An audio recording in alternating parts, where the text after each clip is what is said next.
BJP के राष्ट्रीय अध्यक्ष जेपी नड्डा 5 मई को सूरजपुर आने वाले हैं और वहां विशाल जनसभा को संबोधित करेंगे। बता दें कि बीजेपी के राष्ट्रीय अध्यक्ष जेपी नड्डा का दौरा पहले 4 मई को प्रस्तावित था, लेकिन बाद में इस कार्यक्रम को संशोधित कर दिया गया, तो जिसके बाद से अब वो 5 मई को सूरजपुर आने वाले हैं और यहां अग्रसेन मैदान में जेपी नड्डा विशाल जनसभा को संबोधित करेंगे। तो सरगुजा से भाजपा के लोकसभा प्रत्याशी चिंतामणि महाराज के समर्थन में बीजेपी के राष्ट्रीय अध्यक्ष जेपी नड्डा चुनाव प्रचार करेंगे। तो इस दौरान कार्यक्रम में भाजपा प्रदेश अध्यक्ष किरण देव सहित भाजपा के वरिष्ठ नेतागण भी शामिल होंगे। तो भाजपा सरगुजा संभाग प्रभारी राजा पांडे ने इस जानकारी को साझा किया और बताया कि भाजपा पदाधिकारी और कार्यकर्ताओं में जबरदस्त उत्साह है।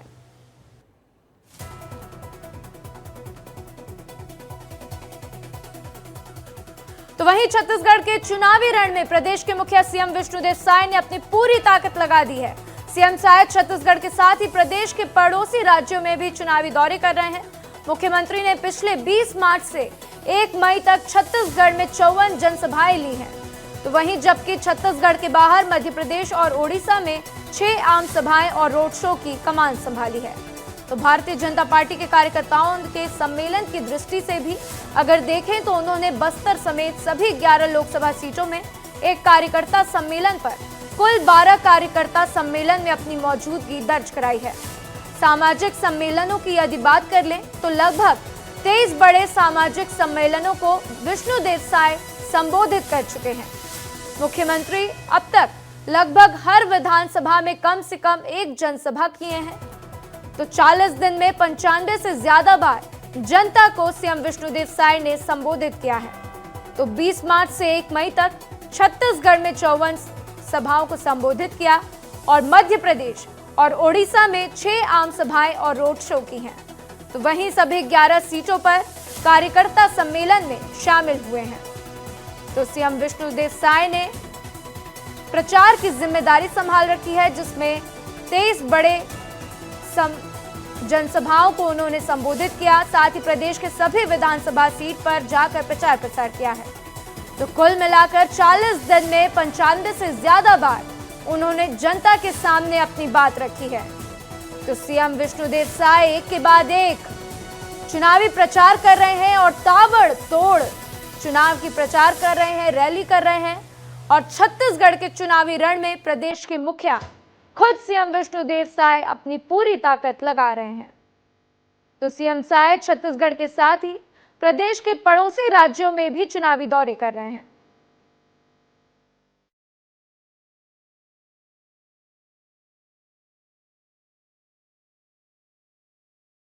तो 20 मार्च से 1 मई तक छत्तीसगढ़ में 54 जनसभाएं की हैं और मध्य प्रदेश और ओडिशा में 6 आम सभाएं और रोड शो भी किया है। तो सीएम विष्णुदेव साय जब से मुख्यमंत्री बने हैं, पिछले 100 दिनों के अंदर उन्होंने प्रदेश की पूरी तरीके से कमान संभाली और लोकसभा चुनाव के मद्देनजर जनसभा को 54 बार उन्होंने संबोधित किया है। तो प्रदेश के सभी विधानसभा सीटों पर उन्होंने जनसभा की है। तो आइए इस खबर पर विस्तार से जानते हैं हमारे सहयोगी रवि मेरी से। रवि, मुख्यमंत्री विष्णुदेव साय ताबड़तोड़ चुनाव प्रचार कर रहे हैं, 54 सीटों पर उन्होंने जनसभाएं की हैं। रवि, राधा, देखिए लोकसभा चुनाव है तो पार्टी की तैयारी होती है, पार्टी की रणनीति होती है और उसी रणनीति को आज समझाने में जा रहा हूं, क्योंकि आपने देखा होगा कि प्रधानमंत्री जेपी नड्डा, अमित शाह और राजनाथ सिंह, ये जो देश के बड़े नेता हैं, उनका चुनावी सभा होता है देश भर में और उनकी रणनीति मैंने देखा है कि वो एक दिन में 3-3 राज्यों में जाकर आम सभा को संबोधित करते हैं। उसी तर्ज पर छत्तीसगढ़ में सीएम विष्णुदेव साय की सभाएं हो रही है। दिन में 3-3 लोकसभा सीटों पे जा रहे हैं, 3-3 जनसभा रोज कर रहे हैं। इसीलिए पिछले 40 दिन में उन्होंने अभी 56 जनसभाएं कर लिए हैं। इसके अलावा सबसे बड़ी बात क्या है राधा, वो मैं आपको बताता हूं। उन्होंने लगातार जो कार्यकर्ता सम्मेलन होना है, छत्तीसगढ़ के सभी 11 लोकसभा सीटों पर कार्यकर्ताओं को रिचार्ज कर दिया। इसके अलावा जो सामाजिक सम्मेलन होता है, जो सभी अलग अलग वर्ग के लोग होते हैं, उनके लिए भी सम्मेलन किया जा चुका है, जिसकी संख्या 23 है।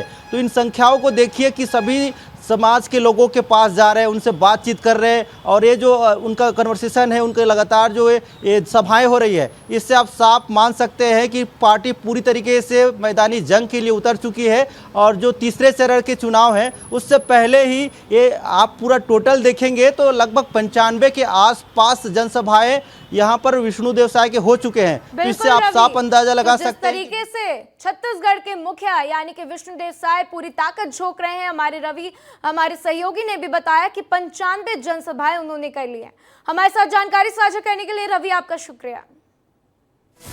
तो वहीं छत्तीसगढ़ में पीएम मोदी के खिलाफ कांग्रेस नेताओं के बयानबाजी का दौर जारी है। चरणदास महंत के विवादित बयान के बाद से अब पीसीसी चीफ दीपक बैज का बयान सामने आया है, जिसमें उन्होंने पीएम मोदी को कलाकार बताया। तो दीपक बैज ने प्रधानमंत्री नरेंद्र मोदी पर निशाना साधते हुए कहा कि प्रधानमंत्री से बड़ा कोई कलाकार नहीं हो सकता है। बीजेपी ने पहला चुनाव काला धन को लेकर लड़ा, दूसरा चुनाव पुलवामा को लेकर लड़े, लेकिन इस बार उनके पास कोई भी मुद्दा नहीं है। वो मुद्दों की बात नहीं करके केवल नाटक कर रहे हैं। प्रधानमंत्री से बड़ा कोई कलाकार हो सकता है क्या? उनसे बड़ा कोई कलाकार नहीं हो सकता। उनमें बहुत कला है। कभी हम सोच रहे थे कि पहली बार चुनाव लड़े महंगाई, बेरोजगारी, नौकरी और काले धन को लेकर, दूसरी बार चुनाव लड़े पुलवामा को लेकर, पुलवामा के नाम से उन्होंने वोट मांगा, तीसरी बार उनके पास कोई मुद्दा है नहीं। हम लोग सोच रहे थे। तो इससे पहले कल चरणदास महंत ने पीएम मोदी पर विवादित बयान दिया था। चरणदास महंत ने पीएम मोदी को सड़क छाप बताया था। सुनिए उन्होंने क्या कहा था।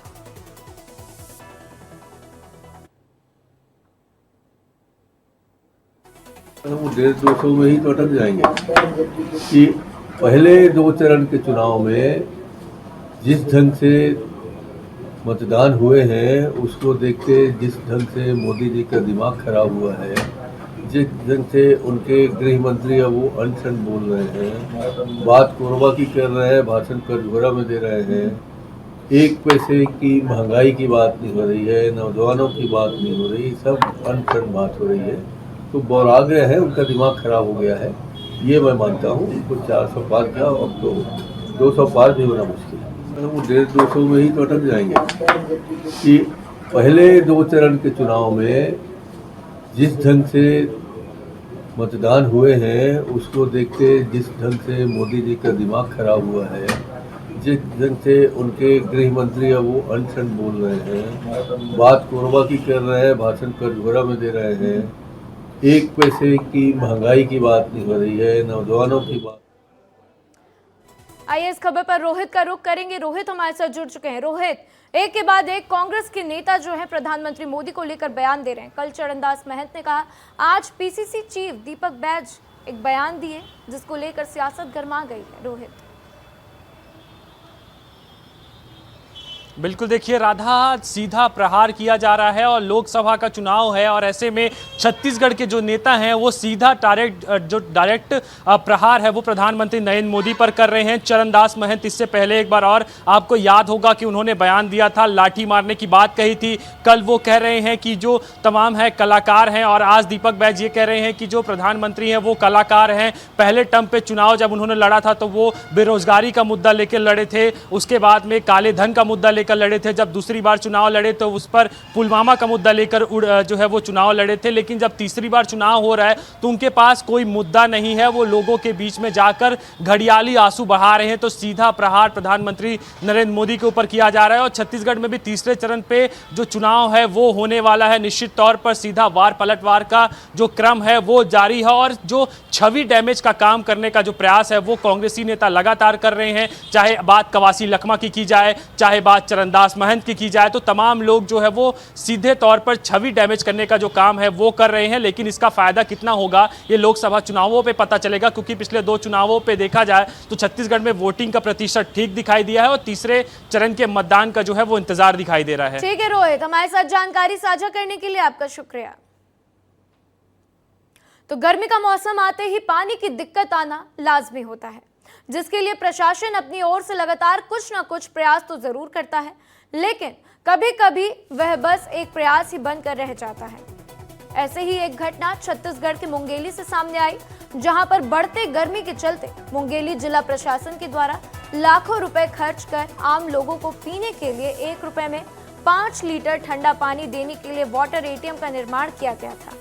नगर में वाटर एटीएम का निर्माण 4 जगह पर किया गया था, जिसमें कलेक्टर परिसर, बुधवारी बाजार, नया बस स्टैंड और जिला अस्पताल में लगाए गए थे। लेकिन वाटर एटीएम लगाए जाने के कुछ ही दिन बाद सारे वाटर एटीएम कबाड़ में तब्दील हो चुके हैं। जिला प्रशासन का ध्यान इस ओर से पूरी तरीके से हट चुका है और अब इन सभी एटीएमों को बनाने पर भी कोई ध्यान नहीं दे रहा है। तो लगातार बढ़ते गर्मी को लेकर आम लोगों को काफी दिक्कतों का सामना करना पड़ रहा है और वहीं दूसरी ओर बस स्टैंड में आवाजाही करने वाले यात्रियों को भी पीने के पानी के लिए भटकना पड़ रहा है।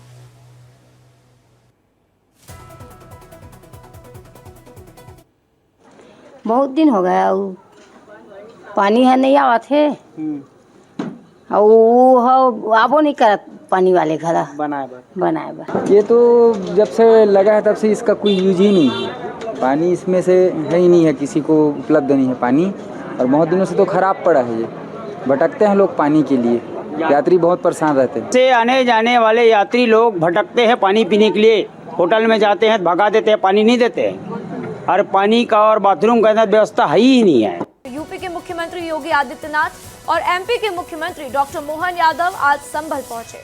वहां उन्होंने चुनावी जनसभा को संबोधित किया। संभल लोकसभा में यादव बहुल्य इलाके में योगी के साथ मोहन यादव मतदाताओं को साधते दिखे। दोनों मुख्यमंत्री अपने अंदाज में जनसभा को संबोधित करते नजर आए। यहां दोनों मुख्यमंत्रियों ने संभल लोकसभा सीट से भाजपा प्रत्याशी परमेश्वर लाल सैनी के पक्ष में चुनाव प्रचार किया। तो सबसे पहले मध्य प्रदेश में सीएम मोहन यादव ने बालकृष्ण गोपाल की जय और मां कैला देवी की जय बोलते हुए अपने संबोधन की शुरुआत की। उन्होंने उत्तर प्रदेश के सीएम योगी आदित्यनाथ की तारीफ की और इंडिया गठबंधन पर लगातार हमलावर रहे। महाकाल का महालोक बना दो, कोई बनाने वाला नहीं, लेकिन मुझे इस बात की प्रसन्नता है जैसे ही माननीय मोदी जी की सरकार बनी, स्मार्ट सिटी का पैसा आया 800 करोड़ और आज बाबा महाकाल का महालोक बन गया। बाबा जी के कारण से ये केला धाम का आनंद आ गया। जोरदार ताली बजाओ, मुझे तो देख के आनंद आ गया। इनके मुंह से एक बार भी नहीं निकलेगा कि हाँ हम मथुरा में भगवान कृष्ण को मुस्कुरा देंगे। अरे गठबंधन भी कर रहे हैं तो भूल गए 5000 साल पुराना इतिहास। 5000 साल पहले भगवान कृष्ण किसी से डरे क्या? अरे कौरवों की ताकत कितनी भी होगी, लेकिन उनके घर में घुस करके दुर्योधन को औकात बता के भगवान कृष्ण आए। वो अपने गोपाल कृष्ण के लिए हम सब आनंदित होते हैं। तो इसके बाद उत्तर प्रदेश के मुख्यमंत्री योगी आदित्यनाथ ने जनसभा को संबोधित किया और विपक्ष पर जमकर प्रहार किया। जब ये न आपको सुरक्षा दे सकते हैं, न देश को सम्मान दिला सकते हैं, न गरीब कल्याण कर सकते हैं, न विकास ही करा सकते हैं, न आपकी आस्था का सम्मान ही कर सकते हैं, तो फिर इनको चुन करके क्या करेंगे आप? काहे इन बोझे को ढोने की आवश्यकता है? और फिर संभल में तो मैं आपसे कहना चाहूंगा, जिनको भारत माता की जय जयकार करने में संकोच होती हो, उनको भारत की संसद में जाने का अधिकार भी नहीं होना चाहिए। तो वहीं धार की भोजशाला एवं कमाल मौला मस्जिद में सर्वे के लिए एएसआई की टीम आज धार भोजशाला पहुंची। आज सर्वे का 43वां दिन है। बता दें कि आज शुक्रवार के चलते मुस्लिम समुदाय ने जुम्मे की नमाज अदा की, इसलिए भोजशाला में आज दोपहर 1 बजे से 3 बजे तक ही सर्वे चला और आज विवादित इमारत का सर्वे करने एएसआई के 19 अधिकारी और 24 मजदूर पहुंचे थे। तो इसके साथ ही आज सुप्रीम कोर्ट में कमाल मौला वेलफेयर सोसाइटी की याचिका पर होने वाली सुनवाई भी टल गई। मुस्लिम पक्ष की इस याचिका पर केस लिस्टेड नहीं हो पाने से वजह से सुनवाई नहीं हो पाई। तो बता दें कि मुस्लिम पक्ष की ओर से लगाई गई एसएलपी पर सुप्रीम कोर्ट ने राज्य सरकार को नोटिस जारी कर 4 सप्ताह में जवाब पेश करने के लिए कहा था। तो अब आज सुनवाई टलने के बाद अगली तारीख की सूचना मुस्लिम पक्ष को दी जाएगी। तो वहीं हिंदू पक्षकार गोपाल शर्मा के मुताबिक एक दिन पहले हुए सर्वे के दौरान परिसर में पश्चिम की ओर मिट्टी हटाई गई, साथ ही पिछले दिनों मिले 3 से 4 सिक्कों की क्लीनिंग भी की गई। पुरातत्व विभाग की पीडब्ल्यूडी टीम जो निर्माण कार्य करती है, उन्होंने आज भोजशाला का सर्वेक्षण किया कि जहाँ जहाँ से भोजशाला का रिसाव होता है या भोजशाला में पानी रुकाव होता है, जहाँ से भोजशाला में कई दरारें आ गई, उन सबको पॉइंट अप किया है। साथ ही पुरातत्व विभाग की जो एक टीम कह सकते हैं पिछले दिनों आई थी, वो प्राकृत भाषा और संस्कृत भाषा को पढ़ने वाली थी। इस बार उन्होंने अरबी भाषा पढ़ने वाली टीम आज आई है, कल से वो अपना काम चालू करेगी।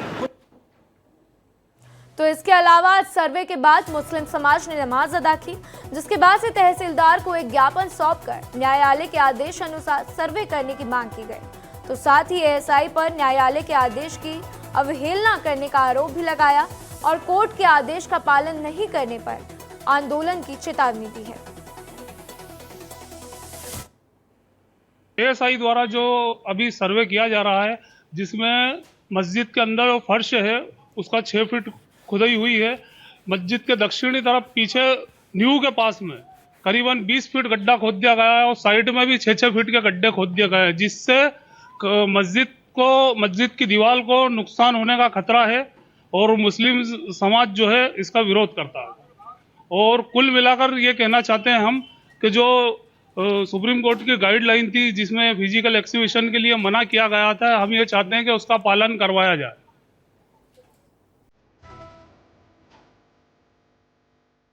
तो मुस्लिम पक्ष की सुनवाई टल गई है और आपको बता दें आज शुक्रवार होने के कारण एएसआई का सर्वे 1 बजे से 3 बजे तक ही चला, क्योंकि आज धार भोजशाला में जुम्मे की नमाज अदा की गई।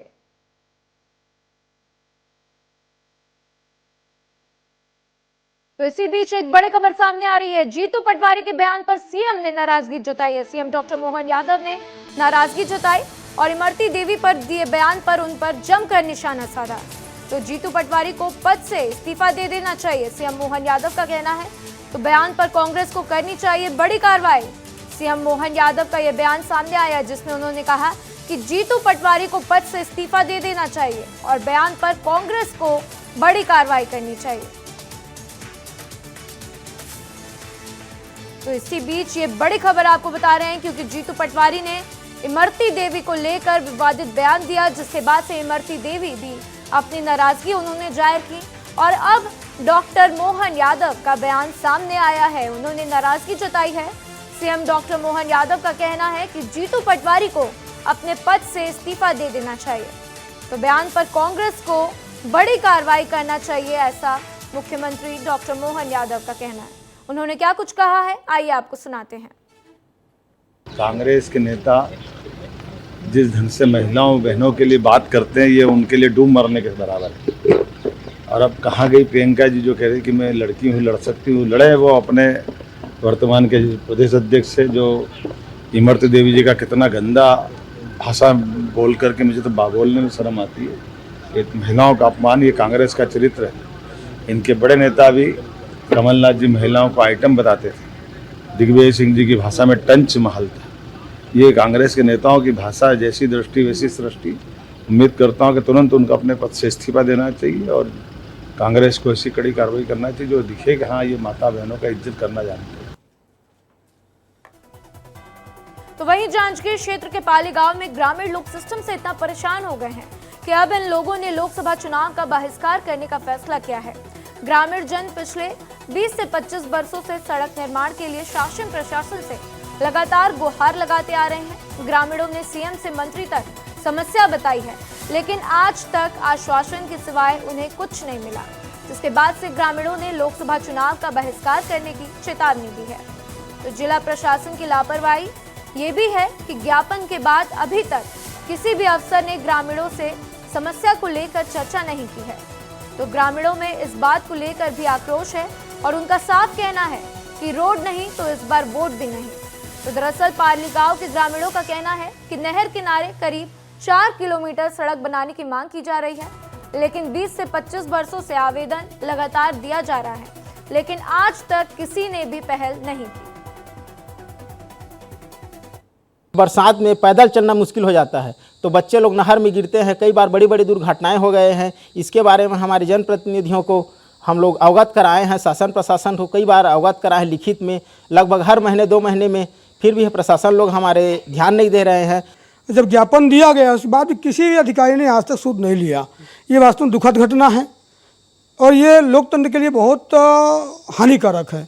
ऐसे सभी गांव करने लग जाएंगे और कोई अधिकारी आएगा नहीं तो बहुत दुखद होगी। लोकतंत्र की रीढ़ की हड्डी टूट जाएगी, समझ लीजिए। मतदान होगा तभी सरकार बनेगी और मतदान नहीं होगा तो मुश्किल जाएगा। ये जितने भी अधिकारी अकर्मण्य हैं। तो वहीं प्राचीन धार्मिक एवं पर्यटन स्थलों के विकास के लिए सरकार करोड़ों रुपए पानी की तरह बहा देती है। धरोहरों को सुरक्षित रखने के लिए बाकायदा कर्मचारियों की नियुक्ति की जाती है ताकि इतिहास मिटने ना पाए और खूबसूरती बरकरार रहे। लेकिन सरकार और सरकारी सिस्टम की अनदेखी की वजह से खूबसूरत जगहों की खूबसूरती बरकरार रखने वालों की जिंदगी बेरंग हो जाती है। ऐसा ही कुछ सूरजपुर जिले में हो रहा है। यहाँ विश्रामपुर और जिला प्रशासन ने मिलकर करोड़ों रुपए की लागत से केनापारा में बंद पड़ी ओपन कास्ट कोयला की खदान को एक पार्क के रूप में विकसित किया है। मैं यहाँ का देख रेख साफ सफाई करती हूँ। पूरा 2 साल 3 महीना से मेरे को पेमेंट नहीं मिला है। मैं कलेक्टर सर से भी आवेदन डाली, डीओ सर से भी, रेंजर सर से भी, मगर कोई नहीं सुनते हैं। आज देंगे कल देंगे, ऐसे करके बस लटका के रखे हैं।